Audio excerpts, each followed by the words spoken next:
Pernah kepikiran nggak sih kalau ada cerita lain di balik sejarah yang selama ini kita tahu? Hari ini kita bakal bedah sebuah buku yang provokatif banget dari Jonathan Black yang, ya bisa dibilang menantang hampir semua yang kita pelajari di sekolah. Kutipan dari Roger Lewis di Spectator ini benar-benar nangkap suasana bukunya. Ini bukan buku sejarah biasa yang bikin ngantuk.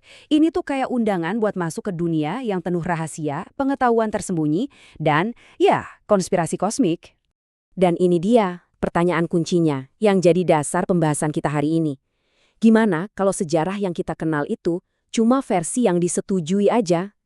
Sebuah versi yang sengaja nutup-nutupin kebenaran yang jauh lebih dalam dan lebih spiritual.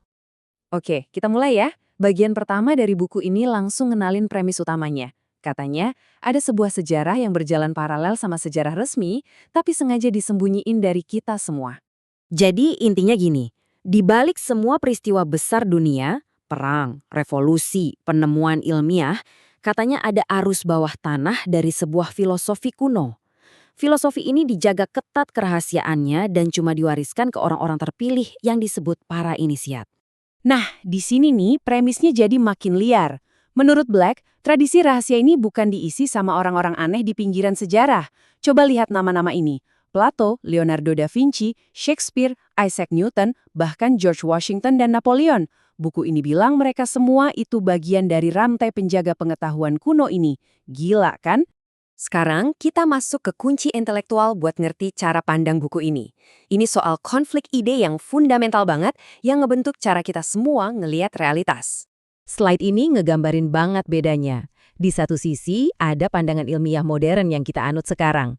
Intinya, materi itu nomor satu. Pikiran dan kesadaran kita itu cuma produk sampingan yang muncul secara nggak sengaja dari proses kimia di otak. Tapi, pandangan esoteris ini ngebalikin semuanya. Buat mereka, pikiran kosmiklah yang utama. Dan seluruh alam semesta ini cuma manifestasi atau endapan dari pikiran itu. Kutipan ini benar-benar nunjukin betapa radikalnya perspektif ini. Buku ini secara terang-terangan nantang kita buat mikirin ide-ide yang sama dunia modern sering dianggap tahayul, nggak masuk akal, atau bahkan, ya, gila. Terus gimana sih ide pikiran menciptakan materi ini diwujudkan dalam sebuah cerita? Nah, kita sekarang beralih ke kisah penciptaan versi tradisi rahasia ini. Jadi, lupain dulu soal Big Bang atau teori evolusi Darwin. Sejarah rahasia ini ngomongin soal drama kosmik yang tokoh-tokohnya itu adalah entitas-entitas agung yang jadi simbol kekuatan-kekuatan fundamental di alam semesta. Tokoh pertama dalam drama kosmik ini adalah Saturnus. Bukan cuma planet ya, dia ini perwujudan dari prinsip keterbatasan. Dialah yang bikin segala sesuatu jadi padat, punya bentuk, terpisah, dan akhirnya fana. Tanpa Saturnus nggak ada bentuk, tapi ya karena dia juga ada yang namanya kematian. Buat ngimbangin dia, muncullah Dewa Matahari. Dia ini kebalikannya, dia itu kekuatan kehidupan, cahaya, dan harmoni.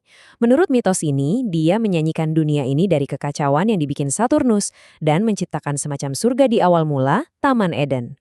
Nah, di sini peran Lucifer jadi menarik banget dan mungkin kontroversial. Lupakan dulu gambaran tradisional soal iblis jahat.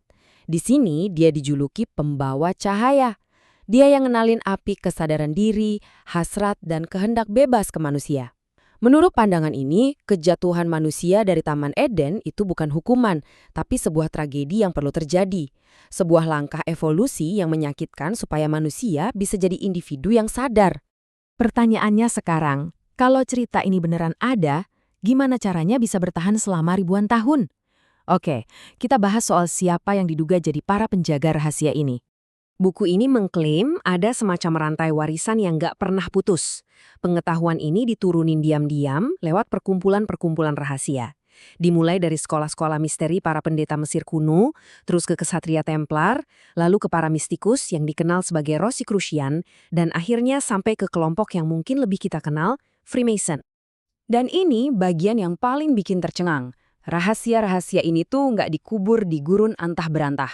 Menurut buku ini, mereka sengaja disembunyikan di depan mata kita semua, dikodekan ke dalam seni, arsitektur, dan bahkan tata letak kota kita.